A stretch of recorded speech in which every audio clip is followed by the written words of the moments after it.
Hello बच्चों, आज हम ईरोडो की प्रॉब्लम 1.14 करेंगे। और ये जो प्रॉब्लम है ट्रेन वाली प्रॉब्लम, मैं इसको बहुत ही शॉर्टकट और बहुत ज्यादा कंसेप्चुअल मेथड से आपको बताने वाला हूं। इसका जो मेरा मेथड होगा देखना, बहुत ही कम टाइम में इस इतनी बड़ी प्रॉब्लम को आप सोल्व करने वाले हैं। ध्यान से सुनना मैं कैसे सोल्व कर रहा हूं इसको।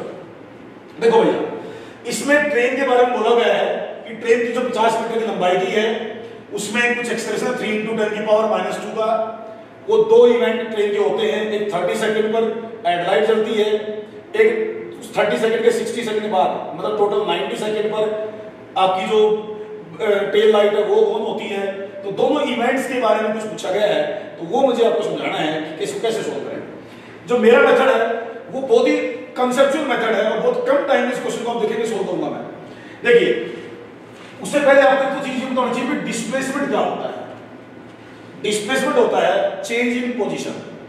तो मैं ये मान के चलूंगा कि जो ट्रेन है वो अलोंग एक्स एक्सिस मूव कर रही है। Train is moving along x axis, ऐसा मैं मान के चलूंगा। और डिस्प्लेसमेंट को लिखूंगा मैं पोजीशन कोऑर्डिनेट की फॉर्म में, x - x0।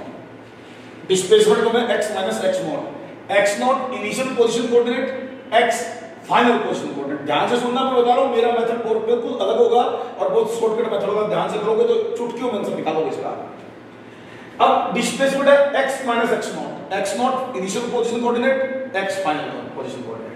तो मैं इस इक्वेशन का यूज करूंगा, s = ut plus half at² और इसमें x = x0 plus ut plus 1/2 at²। इस इक्वेशन के बेस पर मैं आपको इस क्वेश्चन का सॉल्यूशन बताने वाला हूं। तो भाई देखो, मैं ऐसा मानता हूं शुरू में जिस टाइम फर्स्ट हमने देखा t = 0 पर, t = 0 पर आप ये मानिए कि ट्रेन जो है वो, और ट्रेन का हेडलाइट जो है वो ओरिजिन पर था।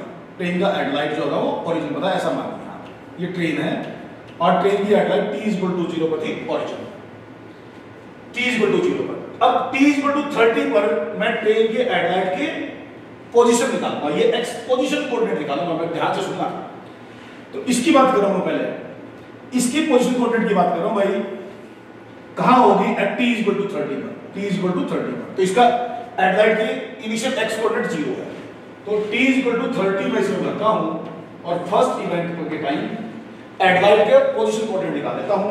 इनिशियल पोजीशन कोऑर्डिनेट इसका 0 है, मैंने इसको ओरिजिन पर मानना है। इनिशियल वेलोसिटी भी 0 है, 1/2 3 × 10⁻³ × 30 का स्क्वायर। यहां से x कैलकुलेट करोगे तो भाई ये आएगा 3/2 × 10⁻² × 900। तो 0 तो कट गया, इसमें x की वैल्यू निकाल दो भाई, क्या आएगी 3/2 × 9, तो ये होगा भाई 27/2 13.5 मीटर। तो इसका मतलब मुझे ये पता चल गया कि जब हमारा फर्स्ट इवेंट हुआ तो उस टाइम ये हेडलाइट यहां थी। हेडलाइट की पोजीशन दिखा रहा हूं, t = 30 पर ये हेडलाइट की पोजीशन है, फर्स्ट इवेंट की पोजीशन है। और ये जो उसका कोऑर्डिनेट बना, ये बना 13.5 मीटर। ध्यान से सुनना, मैं कह रहा हूं मेरा मेथड बिल्कुल अलग है, कंसेप्चुअल मेथड है मेरा। अब ये तो फर्स्ट इवेंट के टाइम पर हेडलाइट की पोजीशन निकाली। अब देखो, ये तो मैंने हेडलाइट की पोजीशन निकाल ली, t = 30 जब फर्स्ट इवेंट हुआ। अब मैं पोजीशन निकालूंगा टेल लाइट की t = 90 पर, t = 90 पर। लेकिन ध्यान रखना, ये जो इनिशियल पोजीशन है टेल की इनिशियल पोजीशन ये है, एंड दिस इज -350। ये -350 है 0 टाइम पर। तो वो जो मेरी इक्वेशन है इसमें x = -350 initial x coordinate, x0 की जगह टेल का x coordinate, that plus u उसकी 0 थी, t = 0 पर, प्लस 1/2 a है 3 × 10⁻² × 90 सेकंड पर दूसरा इवेंट हुआ, वो मैं लिख रहा हूं। तो यहां से x = -350 प्लस 3/2 × 81 को 0 तो कट जाएगी वहां से। ये होगा बेटा x = -350 प्लस 243/2, तो ये होगा -350 प्लस, ये कितना बड़ा भैया 1 to 1.5, तो यहां से ये x बना आपका -2 to 8.5 मीटर। ये x पोजीशन बन गई, ये x पोजीशन ध्यान रखना, -2 to 8.5। तो ये पोजीशन जो आई t = 90 पर, देखो ये फर्स्ट इवेंट की पोजीशन है, -2 to 8, वो यहां भी बढ़ेगी -2 to 8.5। ये टेल लाइट की पोजीशन जब सेकंड इवेंट हुआ, जब सेकंड इवेंट हुआ टेल यहां थी, फर्स्ट इवेंट के टाइम पर हेड यहां था। अब ये देखो, मैं इसके ऊपर मिटा के भाई डायग्राम में समझा दूं आपको, वैल्यू आपने नोट कर ली होंगी। तो भाई ये देखो, आप मुझे निकालना इन दो इवेंट्स के बीच का गैप इन दो इवेंट्स के बीच का गैप मुझे निकालना है। तो देखो आप ये 13.5 का गैप तो ऐड होके निकलेगा, तो ये 2 to 8.5 प्लस 13.5, तो ये बनेगा 242 मीटर। तो पहला क्वेश्चन तो यही था कि भी दो इवेंट्स के बीच में ग्राउंड के रेफरेंस में गैप क्या है। पहला इवेंट जब हुआ तो हेड यहां थी, हेडलाइट। जब सेकंड इवेंट हुआ तो टेल लाइट यहां थी। मैंने उसकी पोजीशन कोऑर्डिनेट निकाल दी है, कोई दिक्कत ही नहीं है, पोजीशन कोऑर्डिनेट का बड़ा फॉर्मूला यूज कर दो आप, इससे आपका बिल्कुल आसान हो जाएगा, डायग्राम बिल्कुल समझ में आएगी आपको कि फर्स्ट इवेंट यहां हुआ, सेकंड इवेंट यहां हुआ, इनके बीच का गैप 242 मीटर हो गया। पहला क्वेश्चन तो ये था कि इनके बीच का गैप बताओ in the reference of train. तो देखिए in the reference of ground आपसे डिस्टेंस पूछा गया था फर्स्ट और सेकंड इवेंट के बीच में, तो मैंने पोजीशन कोऑर्डिनेट निकाल लिए और वहां से डिस्टेंस बता दिया। पहला क्वेश्चन हो गया भाई।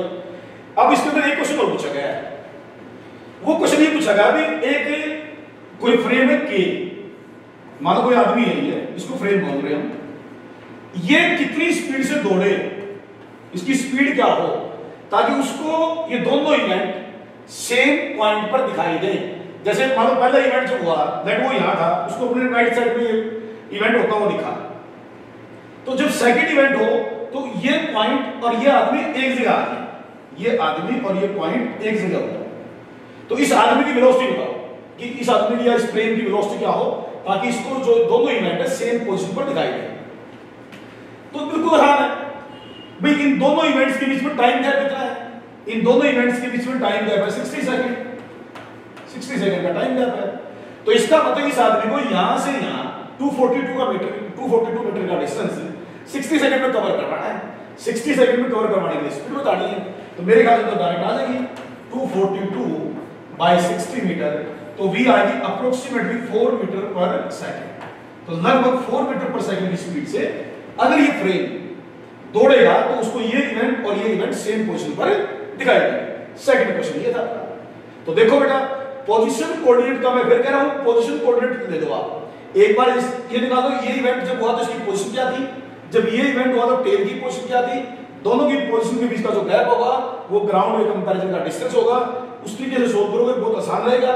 ट्रेन कई बार क्या होता है, ट्रेन की लेंथ ऐड करनी और कोई और सारे मेथड से कई बार ना टीचर बताते हैं इसको, इसे सोल्व करो आप, आसान रहेगा, मेरे ख्याल से इजीएस्ट मेथड है। उम्मीद करता हूं ये क्वेश्चन आपको समझ में आया होगा, और अब हम नेक्स्ट वीडियो में 1.15 को सोल्व करेंगे।